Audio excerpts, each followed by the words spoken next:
Railway ટ્રેનોમાં પેસેન્જરોની ભીડનો તક લઈ પેસેન્જરોની ચેન સ્નેચિંગ ચોરીઓ કરતી બાવરિયા ગેંગને હરિયાણા અને રાજસ્થાનના સુરત રેલવે પોલીસે ઝડપી પાડી. પોલીસે 2.67 લાખનો મુદ્દામાલ જપ્ત કર્યો છે અને સુરત રેલવે પોલીસ સ્ટેશન ખાતે નોંધાયેલા બે ગુનાનો ભેદ પણ ઉકેલી કાઢ્યો છે. સુરત રેલવે ટ્રેનોમાં પેસેન્જરોની ભીડનો તક લઈ પેસેન્જરોની ચેન સ્નેચિંગની ચોરીઓ કરતી બાવરિયા ગેંગને હરિયાણા અને રાજસ્થાન ખાતે ઝડપી પાડવામાં આવી છે.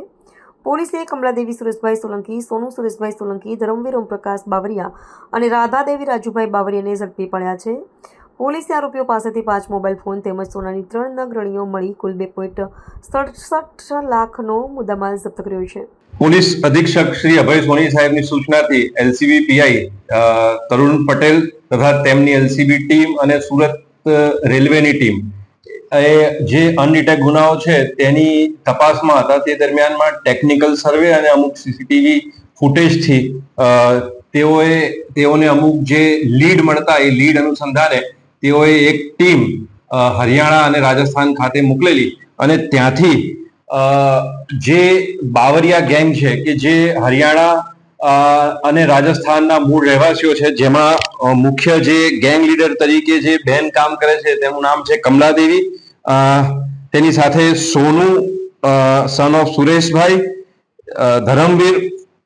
બાવરિયા અને રાધાદેવી બાવરિયા, આ 4 જણા ભેગા મળી અને એમની મેઇન મોડસ ઓપરેન્ડી એ પ્રકારની છે કે જ્યાં પણ ભીડભાડ વાળી જગ્યાઓ હોય ત્યાં તેઓ તકનો લાભ લઈ અને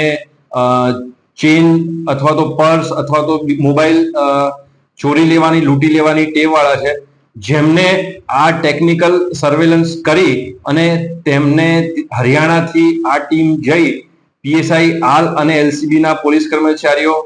જઈ અને પકડી અને અત્રે લઈને આવેલા છે અને તેમની પાસેથી 2,67,000 જેવો મુદ્દામાલ પણ કબજે કરવામાં આવ્યો છે અને સુરત રેલવે પોસ્ટેના 2 ચેઇન સ્નેચિંગના બનાવોને પણ ડિટેક્ટ કરવામાં આવેલ છે. જી સર, આરોપી દ્વારા રેલવેની અંદર જ ચોરીની લૂંટફાટ કરવામાં આવતી હતી કે અધર બહાર પણ કરવામાં આવતી? આરોપીઓની જે પૂછપરછ કરવામાં આવી તેઓ મેક્સિમમ રેલવેઝમાં કામગીરી કરી છે, આ પ્રકારની ચોરીઓ કરેલી છે અને વત્તા તેઓએ અલગ અલગ રાજ્યોમાં મહારાષ્ટ્ર, રાજસ્થાન, ઉત્તરાખંડ એવા રાજ્યોમાં પણ તેઓએ જ્યાં ભીડભાડ વાળી જગ્યાઓ એમને મળે ત્યાં આગળ આવા પ્રકારના ગુનાઓ આચરેલા છે. કયા કયા પોલીસ સ્ટેશનમાં આ લોકો પર ગુના રજીસ્ટર? હાલ જે એમને જે અટક કરવામાં આવેલા છે સુરત રેલવે પોલીસ સ્ટેશન ખાતેના 2 અનડિટેક્ટ ગુનાઓ હતા જે ચેન સ્નેચિંગના હતા, તે અનુસંધાને તેઓને અટક કરવામાં આવેલ છે.